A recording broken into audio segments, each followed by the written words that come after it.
Welcome to AZ TechCast, sponsored by the Arizona Technology Council, with your hosts, Steve Zylstra and Karen Nowicki. AZ TechCast is dedicated to covering innovation and technology in Arizona and beyond. Broadcasted monthly, AZ TechCast invites leading experts to have real conversations about what is happening in the tech sector across the state of Arizona. From regional news to innovative startups, companies, and emerging technologies, AZ TechCast covers the critical issues and economic trends propelling the state's growing tech ecosystem.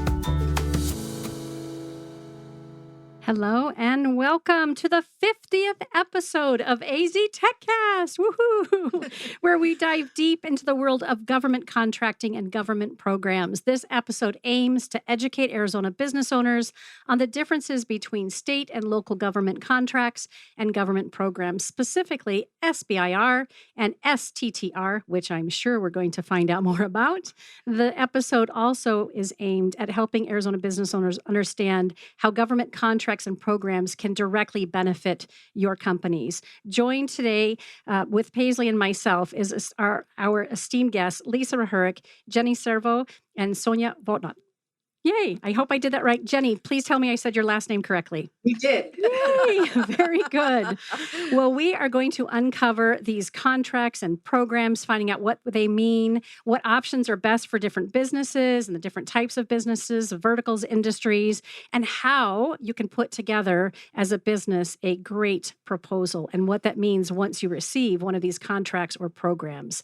Guests this week are the presidents and CEOs of the RFP Success Company, Don Breaker and UpSpot LLC. Welcome to 50th episode, the 50th episode. Yay. All right. Let's dive in. Let me introduce myself. I'm Karen Nowicki, president and owner of Phoenix Business RadioX. And with me riding tandem is Paisley Coxey. Yes. And she is the marketing and communications director for the Arizona Technology Council and our first-time co-host since Steve Zylstra was not able to be here today. Very excited to be here and excited to learn. What I love so much about having someone like yourself join us when either Steve or I can't be here is that in your role, you put these podcasts together for us. Yes. And so ahead of time, you know the magic that's about to ensue. Yes. Or the chaos, whichever. Whichever way it goes. I love it. So on behalf of the council, would you, if you're comfortable, would you be willing to share a little bit about, for our listeners and viewers, what is Arizona Technology Council? And then we'll have our guests introduce themselves as well. Sure. So I'm fresh new to all of this. I'm very excited to be here. Arizona Tech Council is out there making sure that there is technology advances and, growth in Arizona for those businesses and things like that. So really great organization, just trying to help companies like maybe even yourself attending here grow and get out there in front of people. So it's been a lot to learn and I've enjoyed it so far. So we love having you on board. And as we walk through the co-work space, I said to Paisley, are you familiar with the SciTech Institute, which is the nonprofit side, the foundation that serves K-12 education for STEM readiness and career workforce?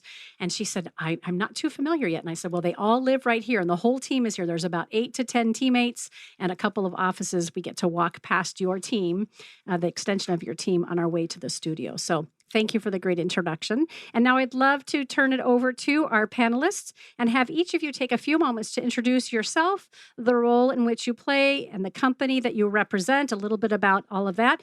And in addition, tie it up with a bow for us. How do you serve the tech ecosystem here in Arizona and beyond? So we'll just leave it up to whoever would like to pop in first, and we'll go from there. Okay, I'll jump in. Thanks, Hi, Lisa. everybody. I'm Lisa Rahuric, founder and CEO of the RFP Success Company. And we really are an education and support services company that helps companies that are bidding on state and local, we call it the SLED arena, state local education, looking to do business with state local education government agencies. I personally have over 30 years of experience in the RFP space on all sides of the aisle. I was a RFP developer, an RFP evaluator, and an RFP responder. So a unique vantage point. One of our key industries is the service-based tech industry. So we serve Arizona and the entire nation. It's probably our primary client base for sure. And this is not Lisa's first rodeo here at Phoenix Business Radio X. A little Right. fun fact that I don't think I shared with our team here in our pre-call.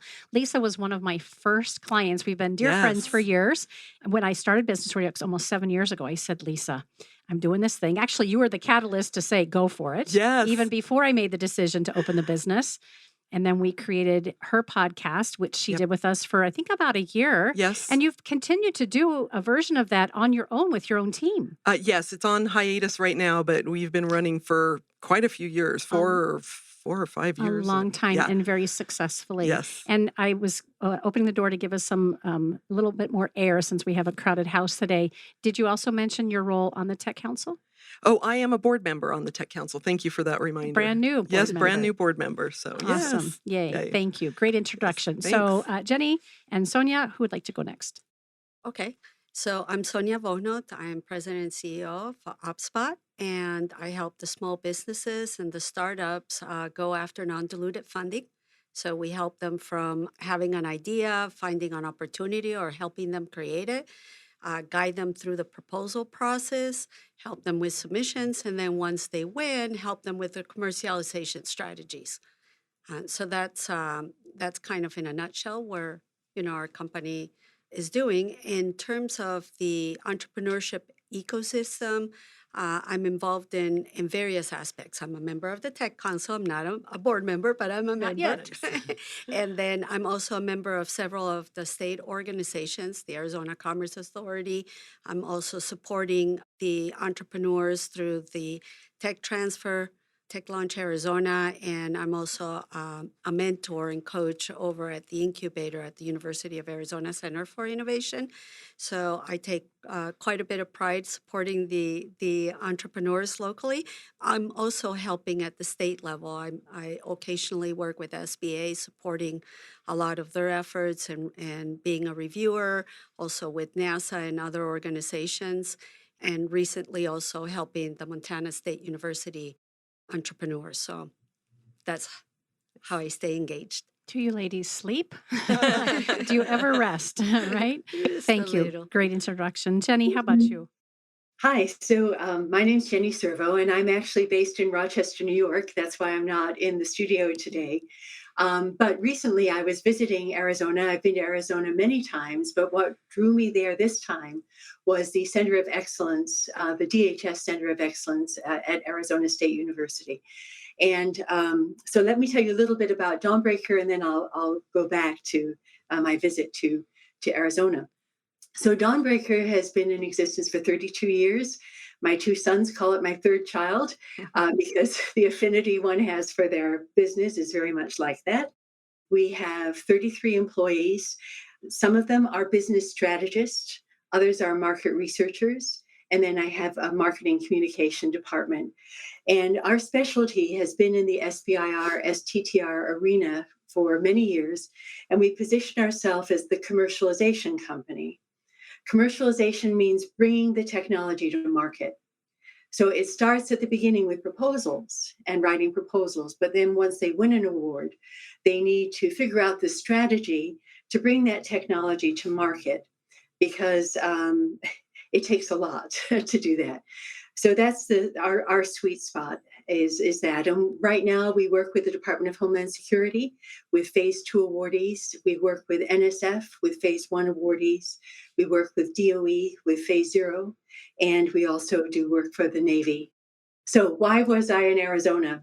I wanted to increase the diversity of applicants that apply to the SBIR and the STTR program because we're just not reaching the population.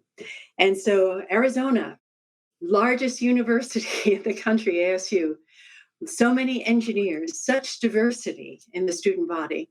So I thought, okay, this is where I need to go now. Okay, and so I will be doing more in Arizona because of the diversity and the incredible stuff that's happening in the state. So it's my pleasure to be here today. And you said in our pre-call that you've known Steve Zylstra for quite some time. I've known Steve for probably about 28 years. Wow. Yeah. I love it. Well, thank you again for spending a little bit of your afternoon with us. all of you.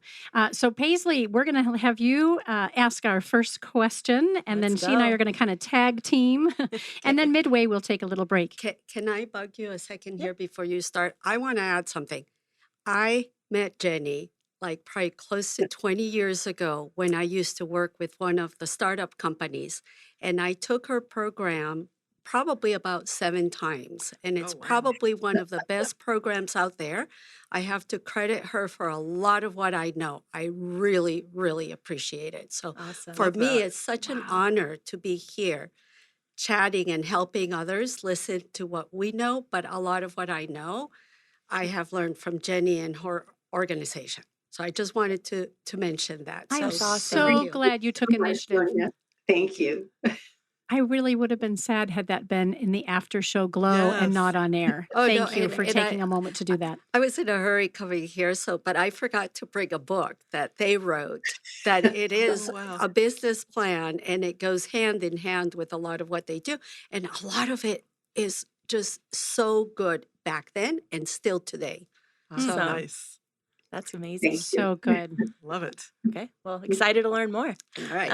Okay, All let's get yours. started. So, Lisa, since you're the expert on state and local government contracts, let's start by having you break down government contracts and why businesses would look into contracting. Absolutely. So, the government is actually the number one purchaser of goods and services. So, when the government contracts with vendors to provide products and services, that's what I do. That's the contracting leg versus funding or some of what Jenny and Sonia are going to talk about. So, when the states need to buy a service or a product, they contract with vendors, and they usually do that via an RFP process. So I love this business so much, particularly for small and mid-sized businesses, because once you get a contract, you'll get at minimum 1 year, sometimes up to 5 years, generally about a 3-year contract. And for a business owner to have that kind of a contract, to be able to better manage their business and be able to understand where their staffing levels need to be and all of that. And frankly, then it's also yours to lose. Unless you screw it up, you can keep that for a really long time. And it's a great way to get some consistency in your business. That's awesome. Yeah. And I'm sure a lot of business owners don't even know that it's out there. So Yeah. I'm glad we're on here educating today, right? Yes, absolutely. Awesome. And then let's turn it over to Sonia and Jenny, just kind of breaking down the SBIR and STTR programs and explain why business owners would look into those. And give us something longer than the Yeah, and acronym understanding for what those of they us mean. that don't have a clue. Why don't you go first, Jenny? I'll go after you. Okay, so the Small Business Innovation Research Program, or SBIR, and the Small Business Tech Transfer Program, or STTR, are intended for small businesses that do R&D, so research and development. And every year, the federal government gives out about $4 billion in awards, grants, and contracts to small businesses. There are 11 participating agencies. The largest is the Department of Defense, NASA, NSF, DOE, NIH, USDA. So there's so many different agencies that have this program.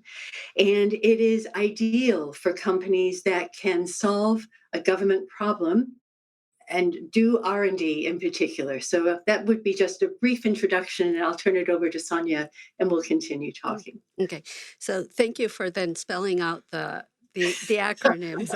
And so I don't have to do that. But one of the beauties of these programs, too, for the small businesses to look at is that it is non-dilutive funding, right? So technically, it's kind of like free money if you can win it, which is a very highly competitive program. But they don't take, the government's not going to take equity from you.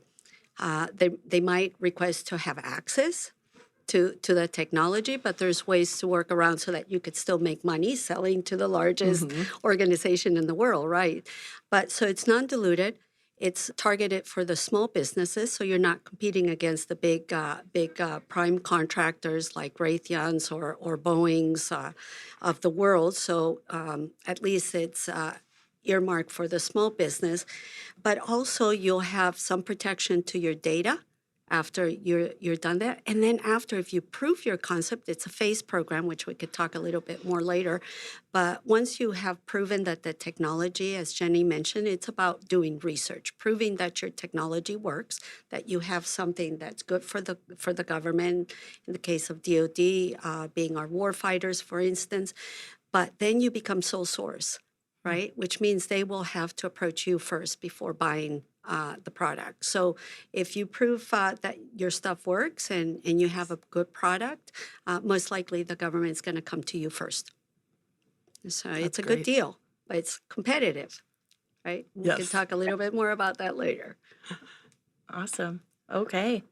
That was a lot of information. I loved it. So I'm like absorbing it all. I love it.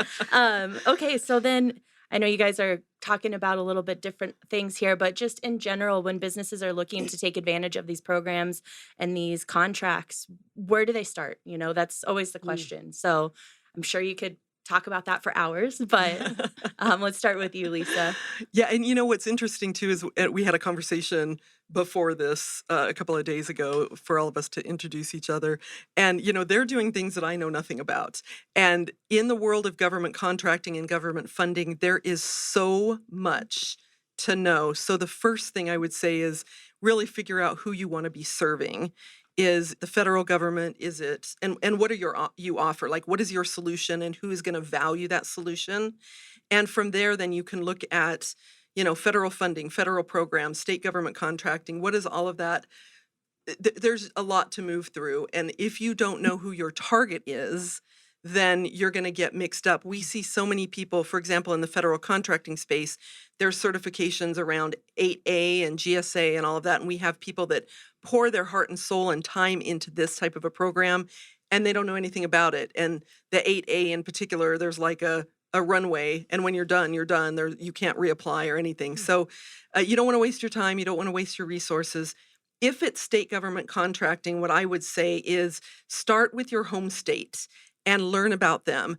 Dig into the website, look at the procurement rules and regulations, pick up the phone and call the procurement and say, hey, this is a service or whatever that I offer. You know, who's buying it in your state? And you got to start with the research. It's not sexy. It's not always fun. It's the piece that people don't want to do. They're like, I'm just going to respond to this RFP and I'm going to get a 7-figure contract.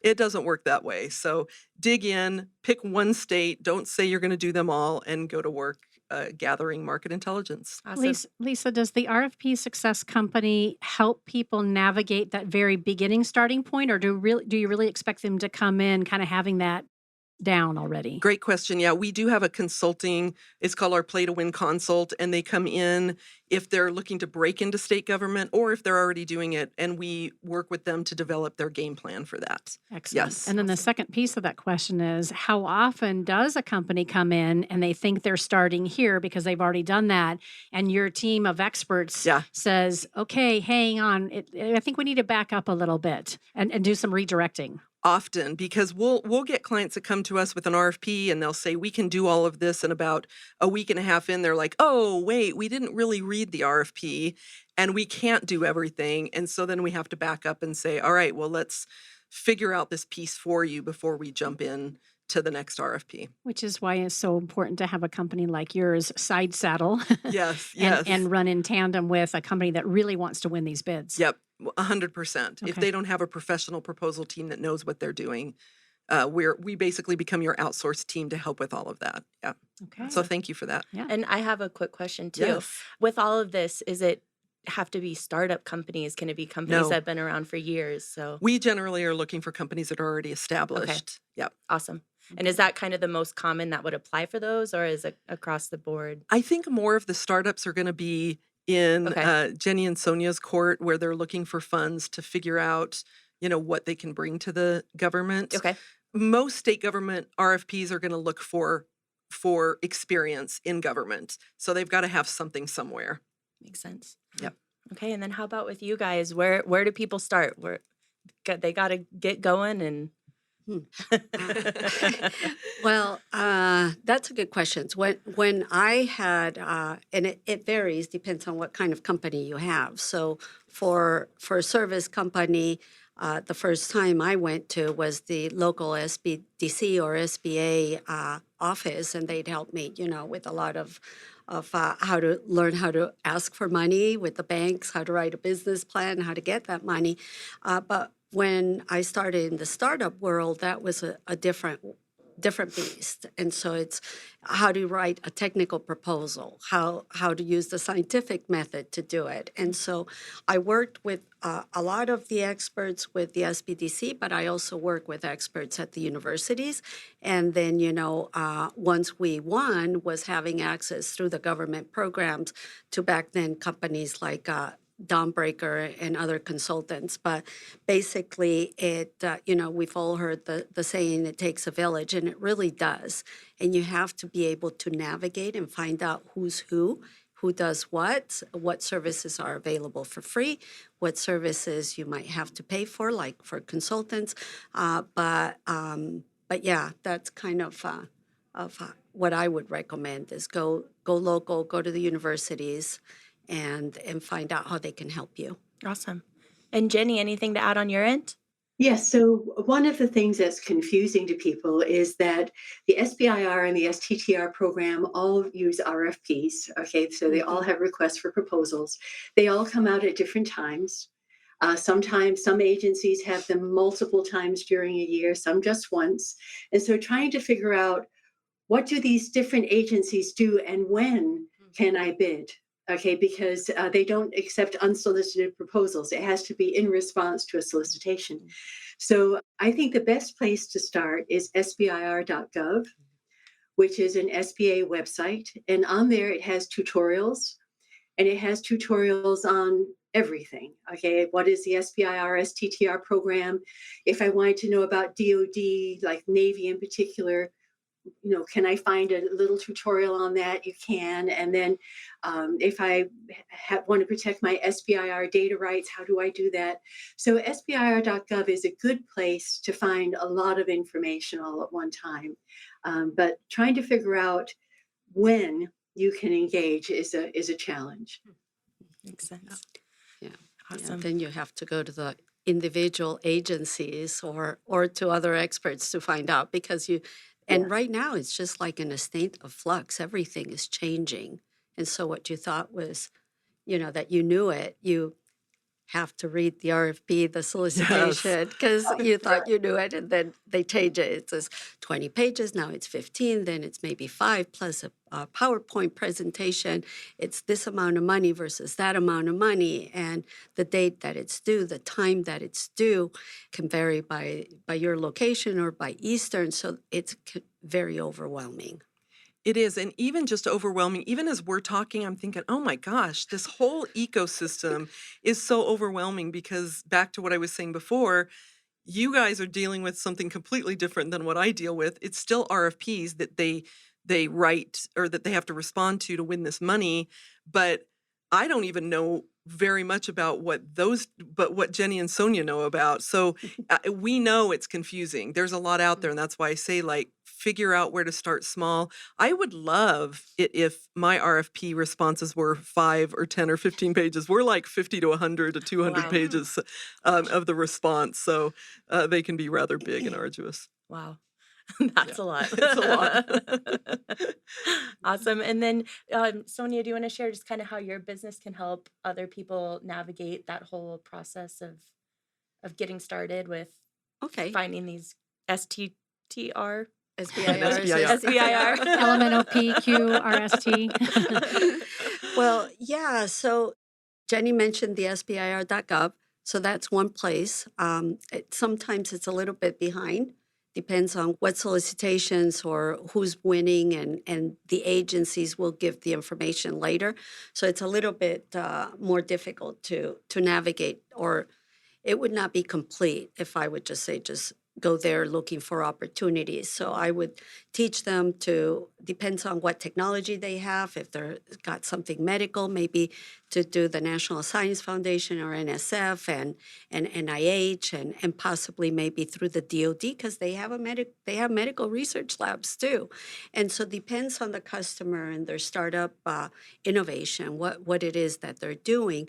Then we would look at what agency might be a better fit, and make sure that do they understand what it means to do research? Do they have a real innovation, right? Because a lot of times what they have doesn't require to be proven, right? And there's no research approach to their idea.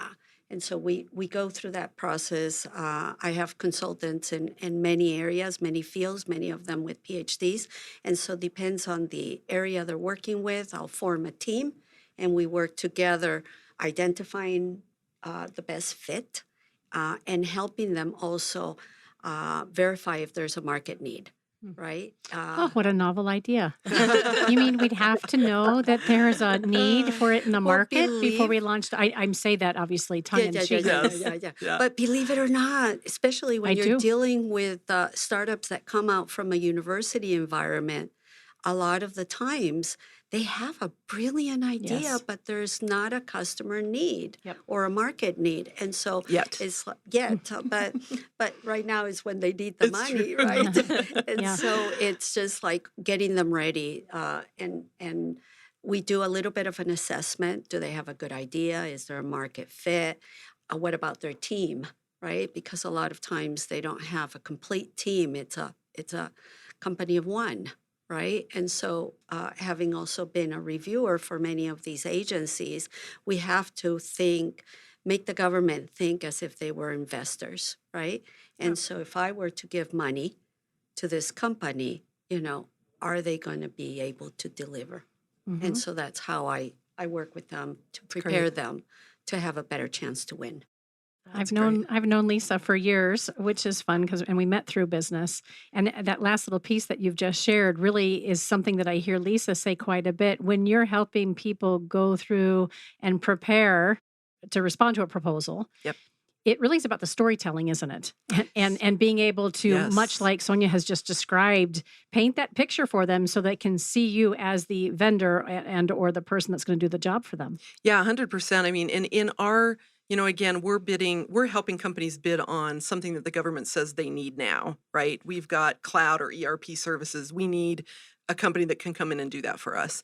And if you go in and you just meet the qualifications and respond to the requirements, great, you're going to get those meets expectations on that evaluation criteria. If you don't do anything to distinguish yourself, to stand out, to show your authority, to give some evidence, you're just going to blend in with everybody else, and we really want you to stand out. So that's a huge piece of it, is that storytelling and talking about how your solution is going to fit their need, not the need of the last state that you bid on or the need of the state before. You can't just copy or cut and paste and think it's going to win. So yeah, a lot of synergies for sure.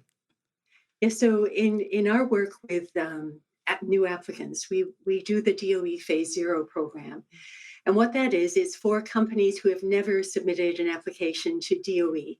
They're vetted at the beginning to basically make sure that they have a technical background, because these are R&D programs.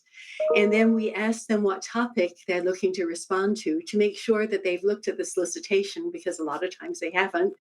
And then we make a recommendation to DOE as to which company seems like it would be good to include in the Phase Zero program. We then assign a business strategist who interacts with them weekly on developing different parts of the application package. There's a market researcher that comes in at some point to help with their commercialization plan. The government wants financials in a specific format, a format that people are not accustomed to. So we have an accounting firm that also can step in to help.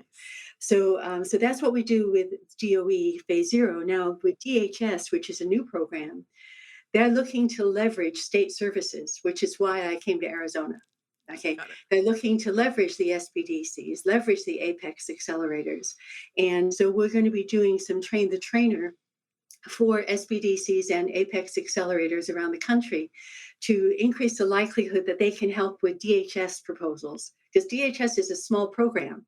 People know about DOD, they know about NIH, they're the big guys, but they don't know about DHS. And it's a wonderful program. Again, having the Center of Excellence at ASU makes it a prime place to develop relationships. So can I ask a question, Jenny? When you say small, DHS being small, like what does define small? Okay, well, DoD is like over 1.5 billion that they Oh, give wow. out a year. Okay, DHS is probably about 17 million. Okay. Thank you for Big that. difference. Yes. Okay, big difference. How about one more question? Then we're going to take a break to hear from one of our sponsors. Perfect. In general, what are just some of the most common misconceptions people have about these contracts and programs? Because, I mean, you guys are dealing with these people day in and day out, and I'm sure you get so many people misunderstanding what the process even is. So, just in general, anything you can help educate, so clear up some misconceptions. Well, I'll jump in with one. Yes. It's important to understand what the government wants. Ah, Okay. A lot of times companies go in saying, I'm looking to do research on X, and they're trying to force fit into something. They really do need to look at the solicitation and say, what are they asking for? And here I've got all these capabilities. How can I apply my capabilities to solve that problem? That's the better way to do it, looking at yourself and your capabilities and then applying it to the problem as specified by the agency. And to add to that is know your customer. Talk to them. If possible, visit them. Call them.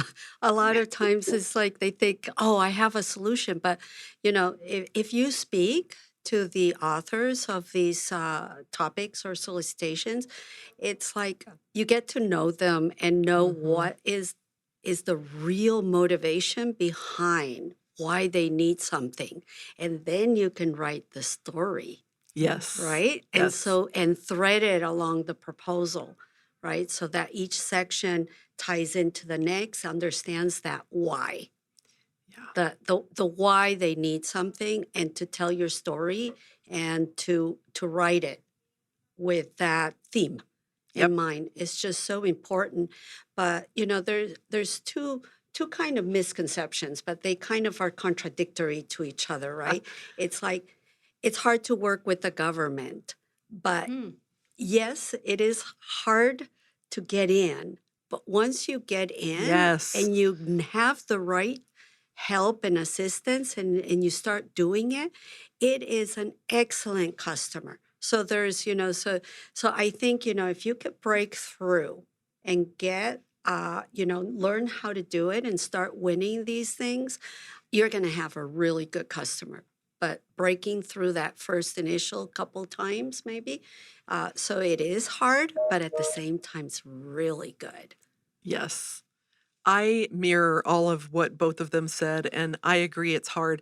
I always say that it's hardest, the bigger the entity, the harder it is, right? So sometimes if somebody's new, we say start with like a school district or a county or a city, and then work your way up to the federal government because you'll be a little bit more well versed in contracting. And I'm again talking more about the government as a purchaser versus funding. And the other thing that I want to say, kind of on the heels of what Sonia said, is these evaluators are not just looking at your proposal. They are looking at multiple. We just had one the other day. There was 35 bidders. So this poor evaluator, evaluator A, in fact, in one of my books, I had a character who was an evaluator, and I told stories about him throughout the book. They're sitting there and they're reading. Think about reading 10 leadership books at one time. And are you going to catch great things out of each one? There's going to be one maybe in that bunch that makes you lean in and perk up and go, oh my gosh, I feel like they're talking to me. And to Sonia's point, you've got to build those relationships and have conversations, because they're not going to write out in that RFP, we're tired of vendors being late. They might say that one of their requirements is on time delivery, but if you have a conversation, they might say, oh my gosh, I'm so sick of these vendors being late, just in passing. And then you just pick up on that little stuff. One other misconception that I want to toss in is that, and again, talking about contracting with the government as a purchaser, is that small businesses can't compete with the big guys. And that is not true. We've seen so many examples. As long as you've got your ducks in a row, you've got to have financials and you've got to have references and all of that. But if you've got that, you can absolutely compete with the big guys. We've seen it a million times. Or Awesome. partner.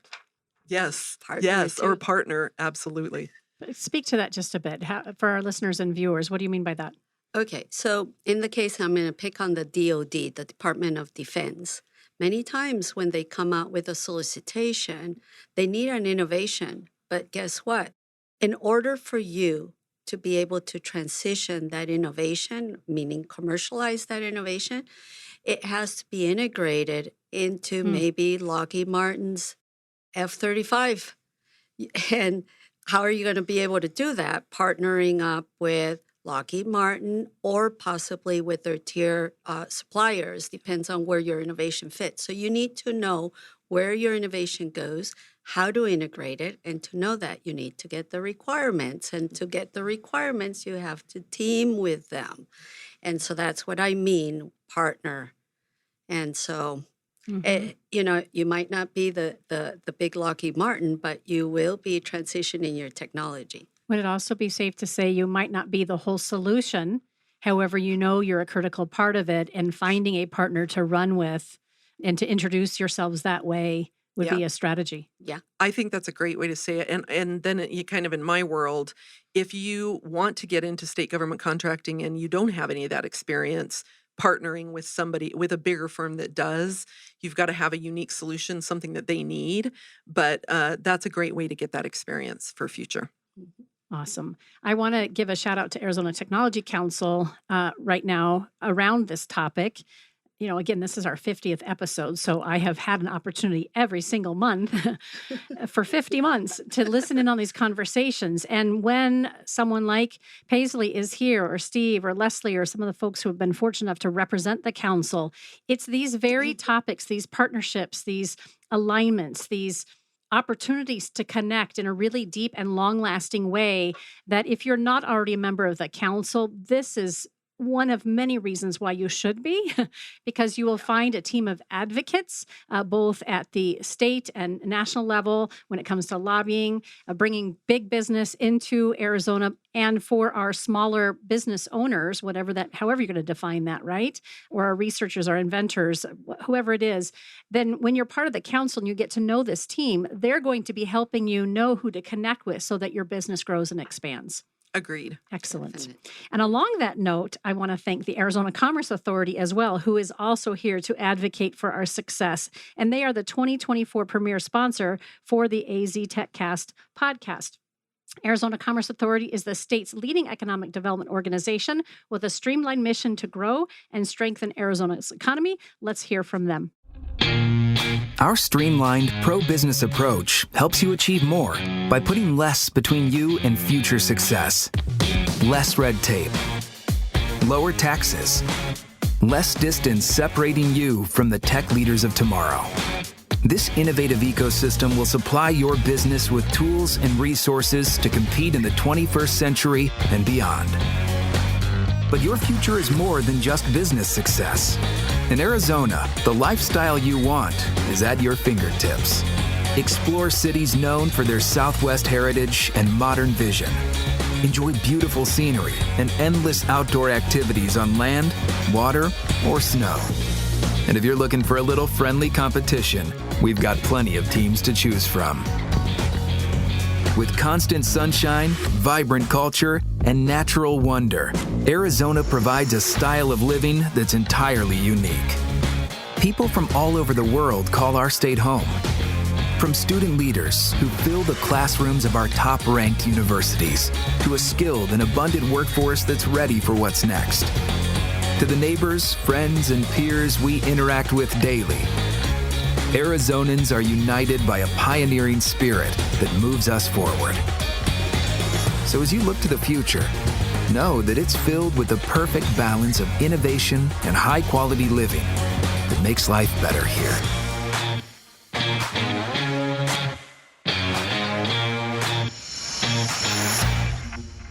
I watched Jenny. She was thinking, I need to call my real estate agent. I'm getting ready to move to Arizona and be there full time. We welcome you with open arms. Yes. Isn't that a fantastic commercial that represents Arizona does. Commerce Authority? It's beautiful. I haven't seen it 50 times, but close to 50 times. And I literally get jazzed about our state every single time. Yeah, it's Yeah. beautiful. Thank you. Amazing. All right, let me take that off the screen. I'm doing multiple things here, so my apologies for having that sit there too long. All right, Paisley, hit us with the next question. Awesome. Okay, so I know you guys have talked about tons of different companies are applying for these things, and I'm sure, again, there's a million recommendations you could give. But what are some things that you think these businesses can do to really stand out when applying for these contracts or these programs? Well, I'll jump in Go. around, again, state government contracting, government as a purchaser. When you're responding to these RFPs, we have something called the DARE method. DARE is an acronym. The D stands for distinction. How can you stand out from your competition?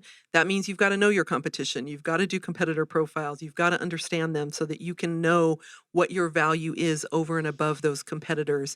The A is for authority. How can you show your authority in your industry? They're hiring you because they don't have the resources or the expertise in-house, so they need you. And the more authority you have, the better it is, the better you'll stand out. The R is the requirements. Make sure that you don't miss those requirements. And then the E stands for evidence. Prove it. Show versus tell. Do not stand on the mountaintop shouting how great you are. Show me proof that you are that great, that somebody else is saying that you're that great. And those will help you stand out a lot more in those proposals. Well, to go along the dare, I love it. I love acronyms. Me That too. one stuck to me now. So you got to do your homework. You've got to Yes. understand that customer. You've got to read the solicitation.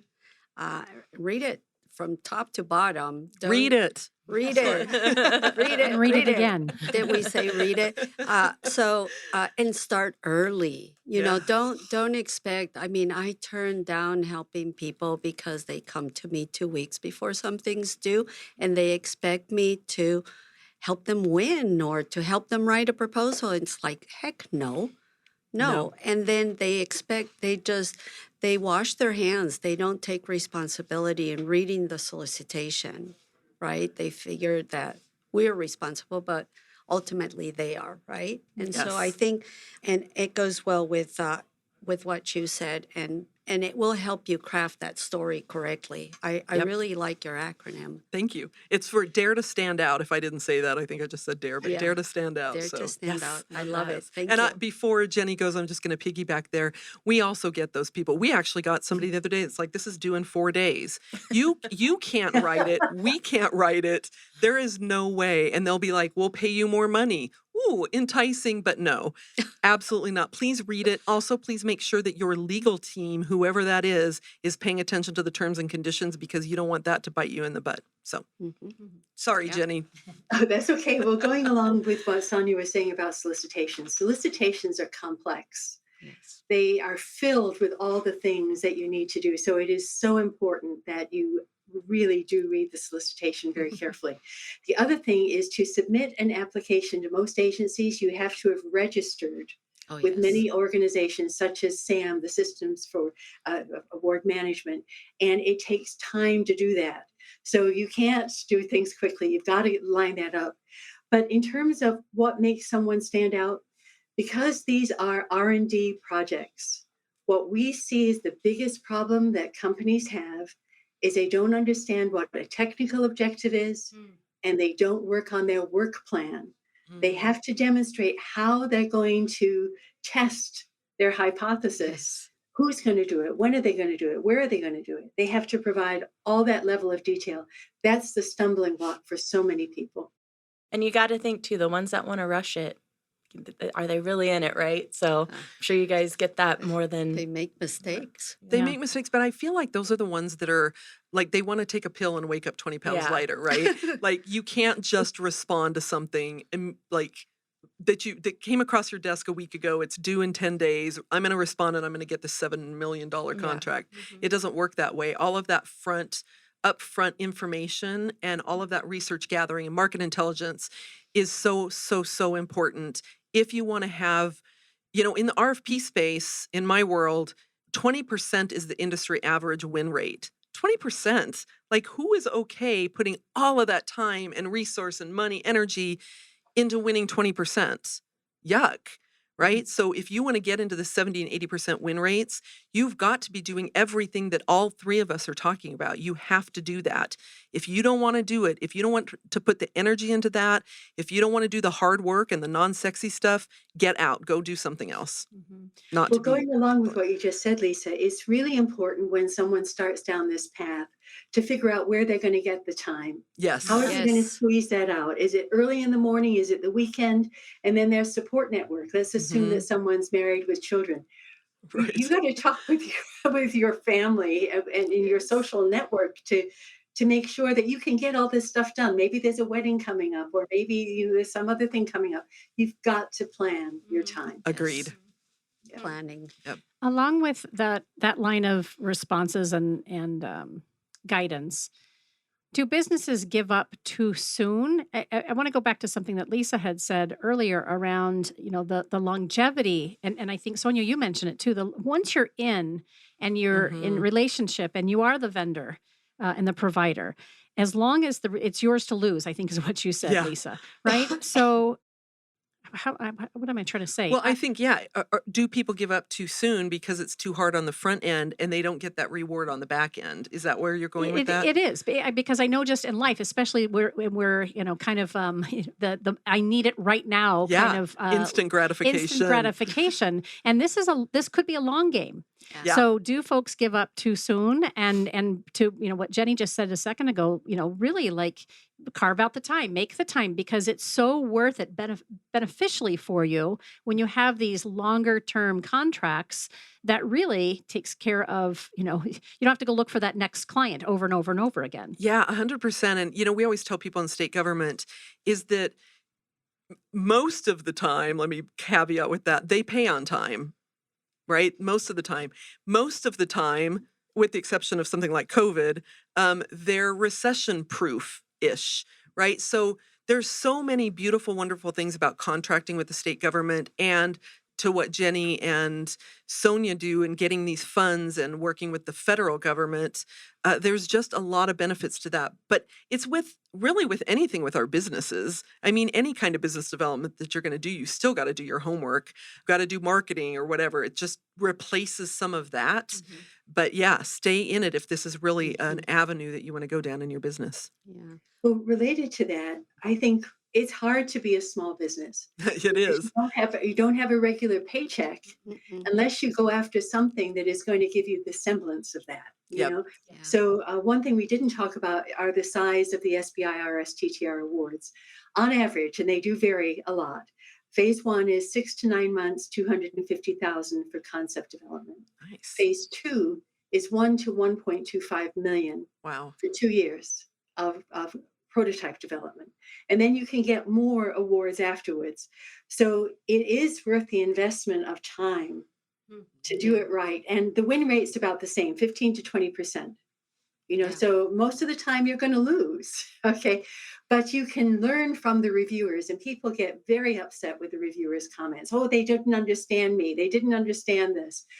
But if they learn from them, they can turn that around and they could submit something to someone else that's better than it was the first time. Jenny, we have that too. People will say, they scored us wrong on the qualifications. And it's like, no, you wrote to your qualifications incorrectly. Like, let's be clear here. Yeah. Well, absolutely. So typically what I like to advise is don't only rely on that particular proposal. So, finding other ways and diversify where you're getting your funding from. Mm-hmm. And so if, like, I like the medical example where let's define what you could submit for NSF, but at the same time, let's start thinking to submit for NIH because each of them can take up to 6 months. And then you might get no, I didn't get the NSF, but maybe, yes, I did get the NIH. Or maybe you get both and then you negotiate what the scope of work is going to be on both of them. But you might not win either one, but you will have very valuable information. So before I even coach anyone, if they have not won before and have unsuccessful submissions, I request to look at those reviews because what I want to identify is the strengths and the weaknesses. Let's make sure we don't carry those weaknesses into future proposals, and let's leverage your strengths. And so we really use that information and keep going, keep going. In many cases, you could resubmit and not to give up, and then find, there's so many ways to find money done non-dilutive. You could do pitch competitions, you could do friends and family, you could do loans. You have to be able to layer and stagger and diversify where your money's coming from, because it is competitive. The fact that you win a phase one for $250,000 for 6 months to a year does not guarantee you're going to win that second phase for over $1 million. Right? Yeah. And even if you are going to win it, there might be gaps. So what are you going to do with that? How are you going to keep the company going and pay your employees and keep the momentum? So you have to always keep on looking for where is more money going to be coming from, and how do you continue funding? So which is, some of the challenges. And so diversification of where you're getting your money and to submit to more than one is something that really is something I really recommend. I also love that you said, like, take a look at those scoring, like we call them Yes. scoring sheets in the state government space. And we tell people, even if you won, get those scoring Yes. sheets, because you might have won because you were the best of the worst. It doesn't mean it's a winning proposal. And then what people do is they take that and they're like, oh, this is our premier proposal. Let's just copy and paste. And it doesn't work that way. So get it even if you won. Yes. I love that. Okay, and then we're getting towards the end here, so I want to make sure we can just kind of explain what happens once they win these fundings or contracts, and they got there. So what's next? We won. Now Yes, what? now what? Well, from my perspective, from our world, you got to deliver. You got to over deliver. Like, you really have to do a good job. You can't just dial it in, because then once you, like, they'll replace you if they can, or at very least you won't win the second round of the contract. So do your best, high quality service, go over and above, be a good trusted partner with your agency, and you'll be able to win it. It's yours to lose. Time cards. Yes. You're going to have to keep track of your time. Oh, funny. Accounting. You're going to have to report on the financing. So you have to have more structure. So if you're a brand new company, you're a startup, you don't have those things. And so, but those are required. So those are early things you'd have to do: time cards, accounting, and reports to your contract manager. Yeah. And to that point, nowadays, Jenny, and possibly in the state level too, is you're going to need now this cybersecurity plans and cybersecurity assessments. It's a requirement. Yeah. You got to do it. And, again, where's the money going to come from? How are you going to carve out on your overhead bid that you can do that? Right? And insurance. We are seeing cyber Insurance. insurance. We just paid for my business $2,000 a year. Those hits add up for Yeah. small businesses. Yeah, definitely. So, yeah, getting the, as best you can, good lawyers, good accountants, put together the procedures so that you can have continuous improvement. Yes. That's a great way to wrap that portion up. Continuous improvement. This whole conversation has been around continuous improvement and relying on the team of professionals that are going to help you improve and get to where you want to go. Paisley, what other questions do we have for our panelists? Well, I had a question to follow up, and then I lost it. So Sorry about that. it's okay. I guess with that, I do remember now. So, is there information out there that they can know this prior to winning? Is it something that, just, I know there's a lot of preparation just to get their information together for these proposals, for these contracts, but how much education and how much can they learn about everything prior to that? Because it sounds like that really should be established or planned out, or at least thought about prior to applying at the end of the day. Yeah, I mean, it's generally in the RFP, in the terms and conditions, which in a state RFP, your terms and conditions will become your contract, and it will be laid out in there. And I even tell people that are saying, we want to break into the state of Arizona. All right, go out and get a copy of an old RFP within the last 12 months. And or call them and ask them, can we see a copy of your terms and conditions, and get a lawyer looking at that up front. You read through it 3 times, not just read it once, read it 3 times because you're going to miss stuff, and really make sure that you can meet all of those types of requirements. But that should be listed out in the T&Cs for sure. It's good to know. So you got to know a lot before you make some decisions. So that's definitely helpful to know. And then I guess we're getting towards the end here. So any last minute tips, tricks you can think that we haven't gone over that you think would be really helpful for small businesses? I say ask for help. Again, it takes a village to get places, and there's so many resources. Ask for help. We're here to help. We love to help. We love to help. We yes. love to help. And so just, and I mean, I'm someone that if I can't help you, I'm just going to tell you I can't help you. But guess what? I might know someone who can. And so that's why we network. That's why we're engaged. Leverage us. We go to events. We meet those potential partners. We've been there. We've done that. We know what it takes to get places. And so leverage us, ask for help, do your homework, know your customer. Don't be afraid to try.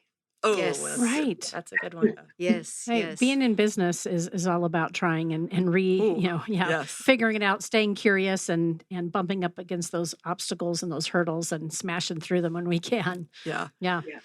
Any other questions, Paisley, that you think we might want to get? And then I'll leave it open if yes or no from Paisley. And then I would just love each of you to kind of offer up one last little nugget that you want our folks I to. think we covered the majority of the questions here, and I'm sure we could talk another hour. But... Oh, for sure.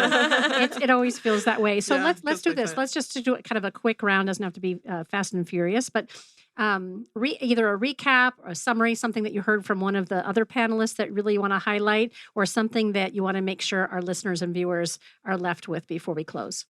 Sure, I'll go. I would say something that hasn't really been said yet is that you've got to have a strategy. Like, what is your overall business development strategy for your business? And how do these programs or government contracting fit into that? And work from there, because from our perspective, we want you to have a winning mindset. We want you to have a 70 to 80% win rate on RFPs for state government contracting, but you can't do that if you don't have a strategy. And hope is not a strategy. There's a famous quote out there by an author that I can't remember. Hope is not a strategy, and bidding on everything is not a strategy. I like that. That's interesting, Lisa. They'd be too tired if they bid on everything. Oh, but they try. It's hilarious.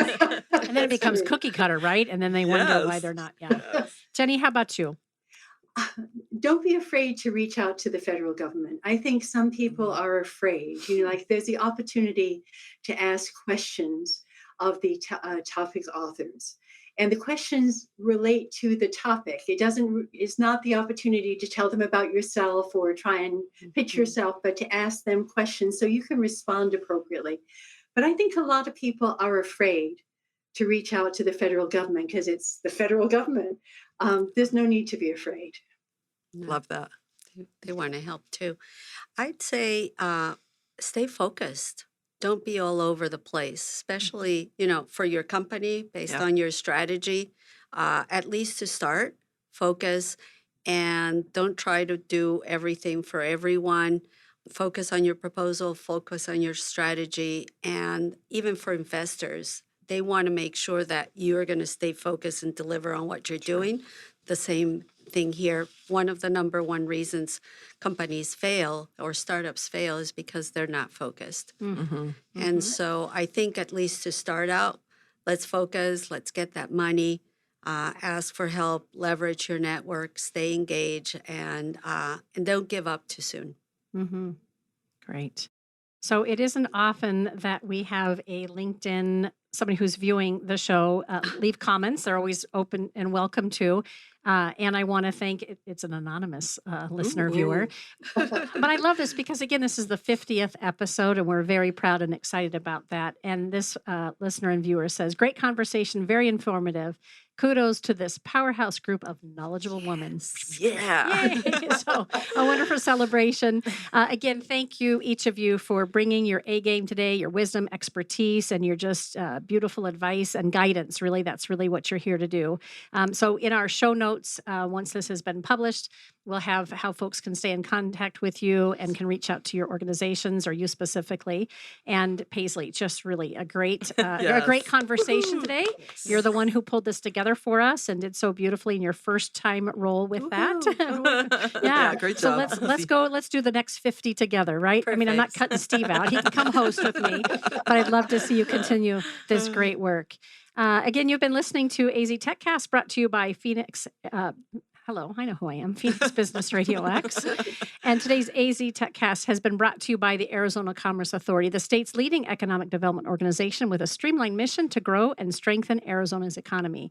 If you're interested in being a podcast participant or sponsor for the Council's AZ TechCast, then please contact Paisley, which is, you can find her at marketing@aztechcouncil.org to learn more about the opportunities to further position you as a tech expert, an influencer, and an innovator. Until next time, I'm Karen Nowicki. Thank you for joining AZ TechCast. And give me a moment because I got to switch over here and do our outro. Have a great rest of your day. We'll catch you next time.